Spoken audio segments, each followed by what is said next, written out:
మా కన్యాకుమారి సినిమాని చూసి సపోర్ట్ చేస్తారేమో అని అందరు పొలిటీషియన్స్ అడుగుతాను. సార్ కేపాల్ గారు, నేను కన్యాకుమారిని. నాకు తెలీదా? తెలీదా?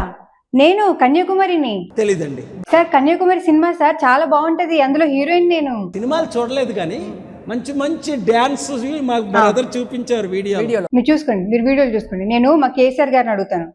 సార్ కేసీఆర్ గారు, మా సినిమా కన్యాకుమారి చూసారా? ఏం దిక్కుమాలిన ప్రశ్న, ఏం చేద్దామంటవా? అదే మా సినిమా చూసారేమో అని అడుగుతా. ఇదో ప్రశ్న నావా, నాకు అర్థం కాదు. Sorry to disturb. నేను మా జగన్ అన్న అడుగుతాను. జగనన్న, మేము కన్యాకుమారి సినిమా చేసామన్నా. డైలాగ్ చెప్పు ఒకసారి, మళ్ళీ ఏమన్నా డైలాగా చెప్తాను డైలాగ్. నేనేమి పుచ్చిపోయినా పూర్తి డైలాగ్ చెప్పాలా? నేనేమైనా పుచ్చిపోయిన వంకాయ పూర్తి డైలాగ్ చెప్పదు ఏంది? అదే చెప్తున్నానన్నా. నేను పుచ్చిపోయిన వంకాయ ఫ్రీగా ఇచ్చడానికి. మళ్ళీ కొంచెం మైక్ తీసుకొని చెప్పు, బాగా వినపడుతున్నా. మళ్ళీ చెప్పాలా? మళ్ళా చెప్పు. నాకు అర్థమైందన్నా, మీరు కావాలని నన్ను ఏడిపిస్తున్నారు. నాకు అర్థమైంది. మీకు హెల్ప్ చేయడానికి ఇష్టం లేకపోతే ఎందుకన్నా మళ్ళీ అడుగుతున్నారు? నాకు షాల్వా కప్పాల్సింది పోయి, నన్ను పొగడాల్సింది పోయి, ఏంది మాటలు? ఓకే అన్న సారీ. నేను నా లవ్వు పవన్ కళ్యాణ్ గారు అడుగుతాను. పవన్ కళ్యాణ్ గారు,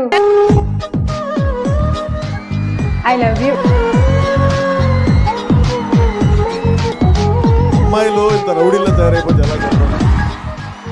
సార్ మాది శ్రీకాకుళం సార్. మేము శ్రీకాకుళం మీద ఒక సినిమా తీసాం సార్.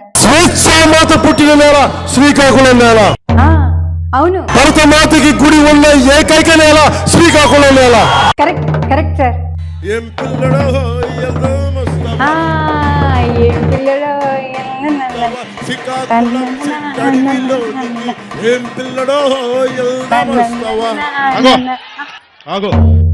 అరవకు, తగ్గించు,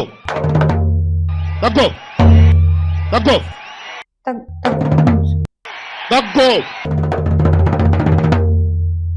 నేను మా నరేంద్ర మోడీ గారిని అడుగుతా. సార్ నరేంద్ర మోడీ గారు, నాకు హిందీ నహీ ఆతా, తెలుగు మే బోల్తా. మేము కన్యాకుమారి అనే మంచి సినిమా తీసాం సార్, కానీ కొద్ది మందికే తెలుసు. మీరు అందరికి తెలిసేలాగా చెప్తారా ప్లీజ్? कन्याकुमारी से देश के इस दक्षिणी छोर से जो लहर उठी है, ये लहर बहुत दूर तक जाने वाली है. Thank you sir. మీరు ఏం చెప్పారో నాకు అర్థం కాలేదు కానీ చాలా బాగా చెప్పారు సార్. Thank you.